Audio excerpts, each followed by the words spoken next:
नमस्कार. आज आपण एका अशा दुर्मिळ आणि विलक्षण खगोलीय घटनेबद्दल बोलणार आहोत जी वर्षातून अगदी मोजक्याच वेळा येते.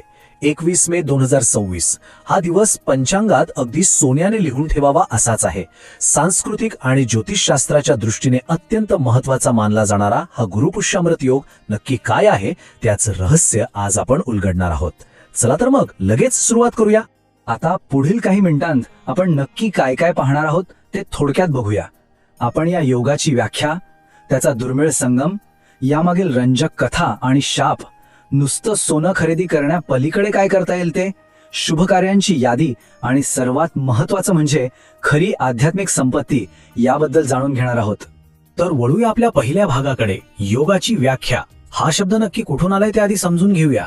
आता गुरुपुष्यामृत हा शब्द कसा तयार झालाय हे पाहणं खरंच खूप रंजक आहे. या 3 मुख्य घटक आहेत. पहिला गुरु म्हणजेच बृहस्पती, जो ज्ञान आणि संपत्तीचा स्वामी मानला जातो. दुसरा पुष्य म्हणजे 27 नक्षत्रांचा राजा, ज्याचा अर्थ पोषण करणारा असा होतो. आणि तिसरा अमृत म्हणजे जे कधीच नष्ट होत नाही, कायम टिकून राहतं. म्हणजे सोप्या भाषेत सांगायचं तर जेव्हा गुरुवारी पुष्य नक्षत्र येतं तेव्हा त्या दिवशी केलेल्या कोणत्याही शुभ कार्याचं फळ हे अक्षय असतं. ते फळ कधीही वाया जात नाही. भाग 2, एक दुर्मिळ संगम. आता मे 2026 मधलंच हा योग इतका विशेष का आहे याच्या वेळेकडे थोडे लक्ष देऊया. आपल्याला कदाचित माहित असेल की 2026 या संपूर्ण वर्षात गुरुपुष्यामृत योग फक्त 3 वेळा येणार आहे. 23 एप्रिल, 21 मे आणि 18 जून. पण या तिन्हीमध्ये 21 मेचा योग सर्वाधिक शक्तिशाली मानला जातोय. आणि त्याचं कारण अत्यंत खास आहे. त्याचं मुख्य कारण म्हणजे हा योग चक्क अधिक मासात आला आहे. हिंदू धर्मात असं मानलं जातं की अधिक मासात केलेली कोणतीही उपासना किंवा पुण्यकर्म हे कैक पटींनी जास्त फळ देतं. मुळात अधिक मास दर 3 वर्षांनी एकदा येतो आणि त्यात असा गुरुपुष्यामृत योग येणं हा खरोखरच जीवनात एखाद्याच वेळी पाहायला मिळणारा अत्यंत दुर्मिळ योग आहे. म्हणजे विचार करा, हा तर दुहेरी पुण्याचा संगम आहे. आता या कॅलेंडरमधील अचूक वेळा आणि तपशील पहा. 21 मे रोजी सकाळी 6:05 हा योग सुरू होईल आणि तो उत्तर रात्री 2:49 असेल. इथे सर्वात महत्वाची गोष्ट म्हणजे एकाच दिवशी सर्वार्थ सिद्धी, अमृत सिद्धी आणि रवियोग अशा अनेक शुभ योगांचा हा एकत्रित संगम आहे. आणि आणखी एक विशेष बाब सांगायची तर चंद्र अगदी आपल्या स्वतःच्याच म्हणजेच कर्क राशीत असणार आहे. या स्वगृही असलेल्या चंद्रामुळे पुष्य नक्षत्राचा प्रभाव अक्षरशः शतपटीने वाढलेला असेल. भाग 3, कथा आणि शाप. आता आपण या शुभ दिवसामागे दडलेल्या काही अत्यंत रंजक पौराणिक कथांकडे वळूया, ज्यावरून या दिवसाचे काही खास नियम ठरले आहेत. फार पूर्वी देव आणि दानवांमध्ये जे समुद्रमंथन झालं होतं त्याची कथा तर आपल्या सर्वांनाच माहीत आहे. या मंथनातून अनेक मौल्यवान रत्ने निघाली आणि शेवटी माता लक्ष्मी प्रकट झाली.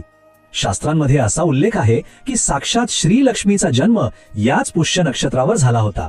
आणि नेमक्या याच कारणामुळे या नक्षत्रावर आपण जी काही पूजा किंवा खरेदी करतो त्यात साक्षात लक्ष्मीचा वास असतो असं मानलं जातं. पण आता इथे एक साहजिक प्रश्न निर्माण होतो. जर हा दिवस सर्वार्थाने इतका अत्यंत शुभ मानला जातो तर मग या दिवशी विवाह करणे पूर्णपणे वर्ज्य का आहे?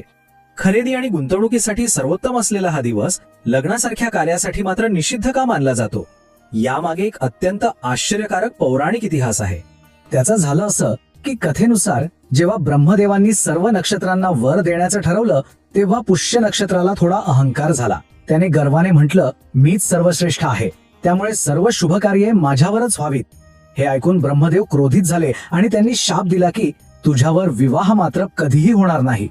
हा शाप आजही तसाच पाळला जातो. आणि म्हणूनच गुरुपुष्यामृत योगावर खरेदी, गुंतवणूक किंवा उपासना सगळं काही अगदी शुभ असलं तरी लग्न मात्र कटाक्षाने टाळलं जातं. चला आता भाग 4 कडे वळूया, सोने खरेदीच्या पलीकडे. आजकालच्या काळात सोन्याच्या दुकानात जी गर्दी दिसते त्या व्यावसायिक दबावापलीकडे जाऊन आपण अत्यंत सोप्या आणि सुलभ उपायांची चर्चा करणार आहोत. हे पहा, आजकाल सोन्याचे भाव अगदी आकाशाला भिडले आहेत आणि प्रत्येकालाच सोनं घेणं शक्य नसतं. पण शास्त्र काही इतकं कठोर नाहीये. आपण सोनं खरेदी करू शकलो नाही म्हणजे आपल्याला या पुण्याचा लाभ मिळणार नाही असा गैरसमज अजिबात बाळगण्याचं कारण नाही. आपल्या ऋषीमुनींनी प्रत्येकाला सहज करता येतील असे अत्यंत शक्तिशाली आणि अगदी सुलभ उपाय सांगून ठेवले आहेत. आणि यावरूनच लक्षात येतं की आपल्या परंपरा किती साध्या असू शकतात. हा वडाच्या पानाचा उपाय पहा.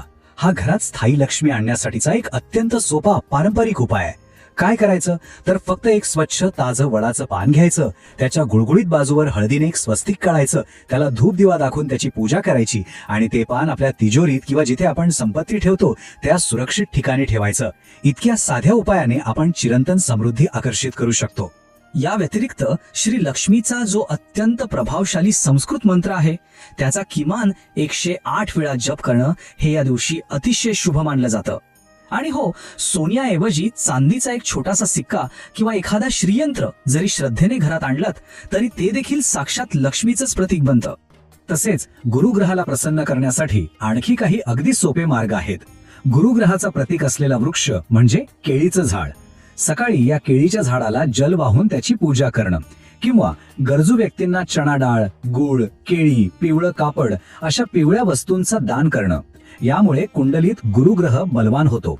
आणि सर्वात महत्वाचं म्हणजे गुरु हा शब्दच या योगाच्या नावात आहे. त्यामुळे या दिवशी आपल्या सद्गुरूंचं दर्शन घेणं आणि त्यांचं नामस्मरण करणं हे नक्कीच भाग्याची दारं उघडतं. आणि हे अगदी उत्तम प्रकारे स्पष्ट करतं की हा दिवस किती महत्वाचा आहे. वळूया भाग 5 कडे, शुभ कार्यांची यादी. या दिवशी नक्की काय काय करायचं याची एक छोटीशी यादी आपण पाहूया. दिवसभरासाठी नक्की काय करायचं याचा हा एक छानसा सारांश आहे. सकाळी लवकर उठून पिवळ्या रंगाचे कपडे परिधान करा. लक्ष्मीनारायणाची केशर आणि दुधाने अभिषेक करून पूजा करा. वेळ काढून विष्णू सहस्त्रनाम किंवा गुरुचरित्र नक्की वाचा. जर नवीन व्यवसाय, नोकरीची सुरुवात किंवा अगदी मालमत्ता खरेदी करायची असेल तर त्यासाठी हा एक अभूज मुहूर्त आहे. म्हणजे पंचांग बघण्याची गरजच नाही. फक्त मगाशी सांगितल्याप्रमाणे एकच नियम लक्षात ठेवायचा आहे, तो म्हणजे या दिवशी विवाह करणं मात्र कटाक्षाने टाळा.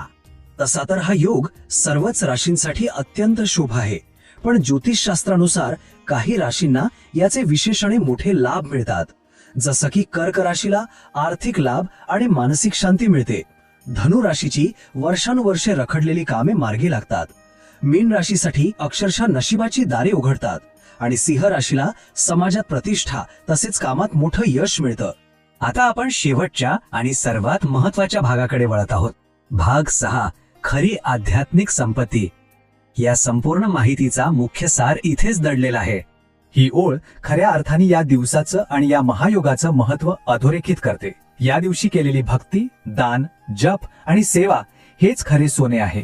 ते कधीच कमी होत नाही, गंजत नाही किंवा चोरीला जात नाही. गुरुपुष्यामृत योग म्हणजे फक्त दुकानात रांगा लावून सोनं घेण्याचा दिवस नक्कीच नाही. आपल्या आत्म्याला समृद्ध करण्यासाठी, कुटुंबाला आशीर्वाद मिळवून देण्यासाठी आणि घरात खऱ्या लक्ष्मीला आमंत्रित करण्यासाठी या सोप्या परंपरा खूप जास्त मौल्यवान आहेत. आणि म्हणूनच शेवटी एक विचार करण्यासारखी गोष्ट आहे. या येणाऱ्या गुरुपुष्यामृत योगावर आपण आपल्या घरात कायमस्वरूपी आणि खरी आध्यात्मिक संपत्ती कशी आमंत्रित करणार आहोत. केवळ व्यावसायिकतेच्या पलीकडे जाऊन या पारंपरिक आणि अत्यंत प्रभावी उपायांचा अवलंब करणं ही आजच्या काळाची गरज आहे. हा महायोग आपल्या सर्वांच्या जीवनात नक्कीच नवी ऊर्जा आणि समृद्धी घेऊन येईल अशी आशा आहे. तर मग या माहितीचा पुरेपूर लाभ घ्या आणि एका नव्या सकारात्मक प्रवासाला सुरुवात करा.